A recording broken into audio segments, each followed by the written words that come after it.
साथियों नमस्कार, जय हिंद। आंतरिक अफवाह की नदियों के बारे में आपने पढ़ा है। आज मैं आपको लाइव दिखाने वाला हूँ नदी, और ये जिस नदी के बारे में मैं बताने वाला हूँ, पहले मैं आपसे एक प्रश्न पूछ लेता हूँ। राजस्थान में आंतरिक अफवाह की सबसे लंबी नदी कौन सी है? तो आपका उत्तर बनेगा आंतरिक अफवाह की जो सबसे लंबी नदी है वो सर घग्गर नदी है।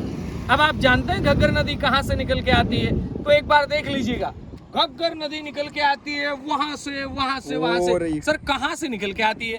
घग्गर नदी निकल के आती है शिवालिक की पहाड़ियों से, कालका हिमाचल प्रदेश, वहां से घग्गर नदी निकल के आती है।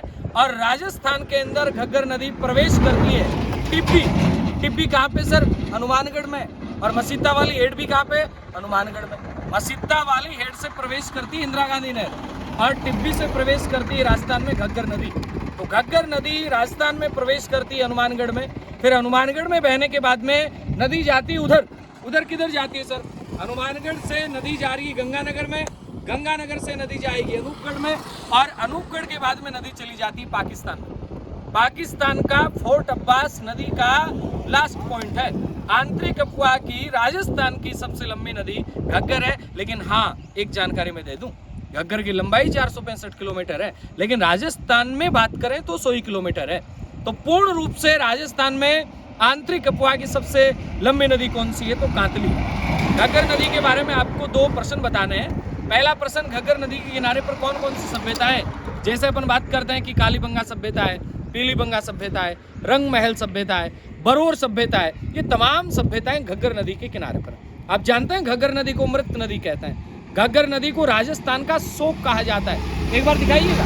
ये तो अभी हालात देख पा रहे हैं, और जैसे ही आप बारिश वाले टाइम में देखेंगे तो इसके अंदर पानी जो काफी मात्रा में आ जाता है, और बाढ़ का कारण बन जाती थी पहले नदी, इसलिए इस नदी को कहा जाता था राजस्थान का शोक। वैदिक कालीन नदी है, चूंकि इसे सरस्वती नदी कहा जाता है, वैदिक कालीन नदी कहा जाता है, मृत नदी कहा जाता है, नट नदी कहा जाता है, चौतांग नदी कहा जाता है। ये तमाम नाम इस घग्गर नदी के हैं। और घग्गर नदी का प्रवाह क्षेत्र जो है वो कहलाता है नाली।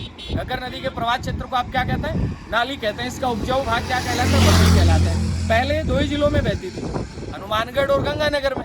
अब ये 3 जिलों में बहती है, हनुमानगढ़ भी, गंगानगर भी और अनूपगढ़ भी। ये शॉर्ट वीडियो आपको कैसा लगा जरूर बताइएगा। एक बार पुनः मैं कैमरामैन से निवेदन करूंगा कि नदी का दृश्य है दिखाया जाए, इस छोर से भी दिखाया जाए, और नदी का जो दृश्य है वो आपके उस छोर से भी दिखाया जाए। क्योंकि आप जानते हैं कि नदियों में इस समय पानी की कमी रहती है।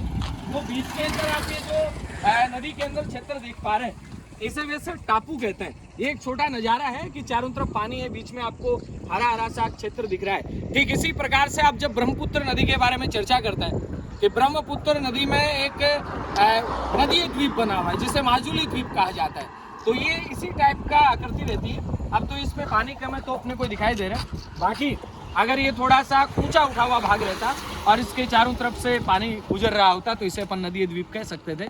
बाकी और बातें करते रहेंगे, नई नई चीज़ें आपको दिखाते रहेंगे। इस सफ़र में मिलते रहिए। जय हिंद, जय भारत।